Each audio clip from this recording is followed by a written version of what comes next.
बिस्मिल्लाहिर्रहमानिर्रहीम, अस्सलाम वालेकुम। आज का ये वीडियो बहुत ही इंटरेस्टिंग और इन्फॉर्मेशनल होने वाला है। जिस तरह कि आप मेरे हाथ में देख रहे हैं कि केस लॉ की किताब है, मेरे पास केस लॉ की बुक है। इस बुक के बारे में बहुत सी इन्फॉर्मेशन आपके साथ शेयर करने जा रहा हूँ कि कैसे केसेस नोटेड होते हैं, इसके अंदर इस्तेमाल होते हैं और बेसिकली ये किताबें किस लिए होती हैं। क्योंकि जो स्टूडेंट्स लॉ के फील्ड में अभी नहीं हैं, आना चाहते हैं फ्यूचर में, और जो मतलब कि लॉ के फील्ड में न्यू स्टूडेंट्स हैं, फर्स्ट सेकंड थर्ड सेमेस्टर में हैं इस वक्त, तो वो इन चीज़ों के बारे में बहुत ज़्यादा नहीं जानते। तो आज मैं बेसिक इन्फॉर्मेशन जो है अपनी, जो अब तक मैंने चीज़ों से सीखा है, वो मैं आप लोगों के साथ इस वीडियो में शेयर करने जा रहा हूँ। इस वीडियो को लास्ट तक देखिएगा बिकॉज ये बहुत ही इन्फॉर्मेशनल वीडियो आपके लिए साबित हो सकती है।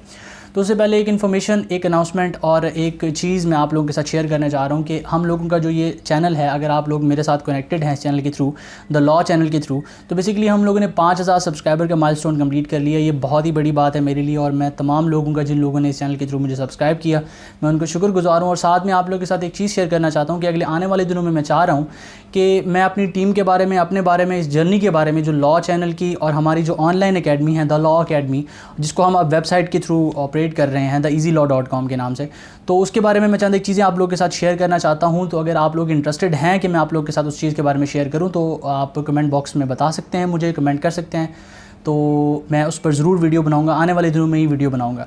तो चलते हैं, हम अपने मेन वीडियो की तरफ चलते हैं, मेन टॉपिक की तरफ चलते हैं। इससे रिलेटेड मैं पहले एक वीडियो बना चुका हूं कि केस लॉज को कैसे स्टडी करते हैं, तो वो बेसिक है। जो स्टूडेंट्स चौथे पाँचवें सेमेस्टर में हैं, जिनको पता है कि केस लॉज क्या होते हैं, तो उनके लिए वो बहुत ही अच्छी इन्फॉर्मेशनल वीडियो है और लोग उसको बहुत ज़्यादा पसंद भी कर रहे हैं। तो बेसिकली आज ये वीडियो मैं उन तमाम लोगों के लिए बना रहा हूँ। देखिए, इस तरह की किताबें आप लोगों ने वकला के चैम्बर्स में, जजेस के चैम्बर में, लॉ की लाइब्रेरीज़ में देखी होगी, और जो लोग इन चीज़ों तक रसाई नहीं रखते, उन लोगों ने ड्रामों में या टेलीविज़न में इस चीज़ को ज़रूर देखा होगा कि वकील इस तरह की किताबें पढ़ते हैं। तो बेसिकली ये किताबें किस चीज़ के बारे में होती हैं, क्या लिखा होता है इन किताबों के अंदर, आज की इस वीडियो में मैं डिस्कस करने जा रहा हूँ।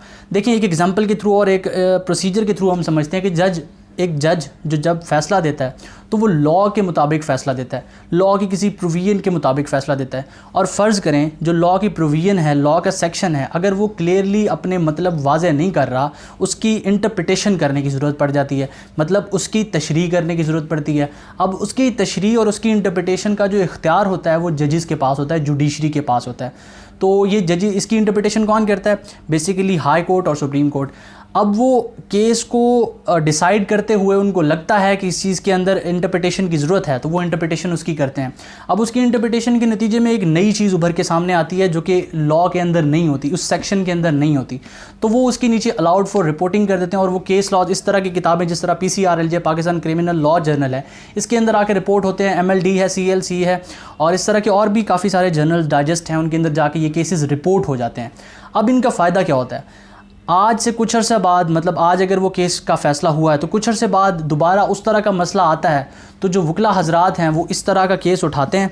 और जिस तरह मैंने यहाँ पर एक मार्क लगाया हुआ है, तो हम इसको जाके खोलते हैं। जिस तरह देखें कि Suhail Zia Bhatt versus the state, तो अब इस तरह का केस है। इसके अंदर एक प्रिंसिपल जो है वो एक ऐसा प्रिंसिपल अखज़ किया हुआ है जो कि लॉ के अंदर मौजूद नहीं था, लॉ के मीनिंग्स के थ्रू वो क्लियर नहीं हो रहा था।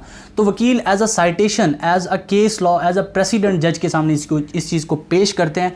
अब इट्स अप टू द जज, अगर वो सर्कमस्टांसेस मैच कर रहे हैं तो जज इसको मद्देनज़र रखते हुए फ़ैसला उनके हक़ में भी दे सकता है। और अगर ये जो है, अगर मीनिंग क्लियर नहीं कर रहा, तो जज अपनी जजमेंट के अंदर इसके बारे में ज़रूर लिखेगा कि जो साइटेशंस वकील की तरफ से जो केस लॉज पेश किए गए, उनको उसने रिजेक्ट क्यों किया और उनकी बेस पर उसके हक़ में फ़ैसला क्यों नहीं दिया।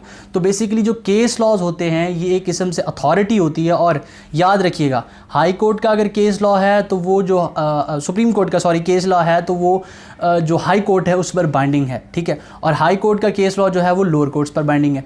तो इसकी कोर्ट स्ट्रक्चर के बारे में मैं पहले बता चुका हूँ कि हायर कोर्ट्स कौन से होते हैं और लोअर कोर्ट्स कौन से होते हैं। तो बेसिकली ये केस लॉ होता है। और अब दूसरा मरहला आता है, इनको सर्च कैसे करते हैं, इनको ढूंढना कैसे है, हमें कैसे पता चलेगा कौन सी बुक में कौन सा केस लॉ है, बिकॉज बहुत सी किताबें, ढेरों हैं, हज़ारों किताबें हैं।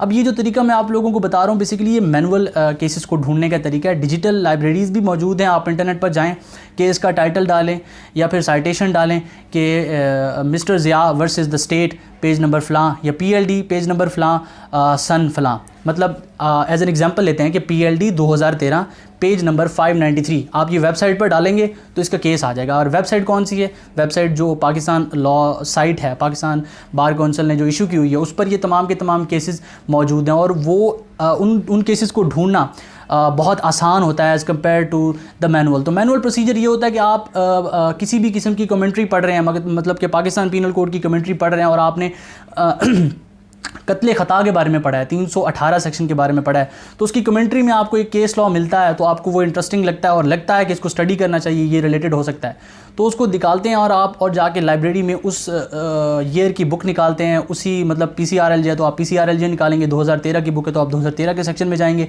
और उस पेज नंबर को निकाल के उस टाइटल के केस को आप जज के सामने कोट कर देंगे। तो ये मैनुअल और डिजिटल तरीका है। मैनुअल तो मैंने यहाँ पर बता दिया, अगर आप डिजिटल की रिक्वेस्ट करेंगे तो डिजिटल की रिक्वेस्ट पर आपकी मतलब वो बनाई जाएगी, मैं बना दूंगा लाइब्रेरी में जाके बेसिकली कि मैनुअली के अलावा जो डिजिटल है वो केस कैसे सर्च किया जाता है। तो आज की वीडियो में मैं ये आपके साथ शेयर करना चाह रहा था कि बेसिकली केस लॉ क्या होता है, किस तरह से ढूंढते हैं और इसकी वैल्यू एज अ प्रेसिडेंट क्या है। तो मैं उम्मीद करता हूं कि आप लोगों को ये वीडियो पसंद आई होगी। मज़ीद इसका दूसरा पार्ट जो है जो मैंने पहले बनाया था, आप लोग उसको डिस्क्रिप्शन में उसका लिंक है, उसको देख सकते हैं। उसमें मैंने ये बताया है कि आप केसेस को कैसे पढ़ सकते हैं, केस लॉ को कैसे पढ़ सकते हैं। तो इससे रिलेटेड कोई कन्फ्यूजन है तो आप मुझे कमेंट बॉक्स में बता सकते हैं, मेल कर सकते हैं मुझे ईमेल पर, इंस्टाग्राम पर जाकर फॉलो कर सकते हैं और मुझे मैसेज कर सकते हैं। तो किसी किस्म का टॉपिक सजेस्ट करना चाहते हैं तो वो भी आप ज़रूर बताएं मुझे। और साथ में मैंने जो आप लोगों के साथ एक रिक्वेस्ट शेयर की है कि आप लोग अगर चाहते हैं कि मैं अपनी जर्नी के बारे में, लॉ चैनल की जर्नी के बारे में और द लॉ अकेडमी की जर्नी के बारे में आप लोगों के साथ डिस्कस करूं, तो वो भी आप कमेंट बॉक्स में मुझे बता सकते हैं। जल्दी इंशाल्लाह मैं उस पर ज़रूर वीडियो बना दूंगा। तो वीडियो देखने का बहुत शुक्रिया, अपना बहुत सारा ख्याल रखिएगा। अल्लाह हाफ़िज़।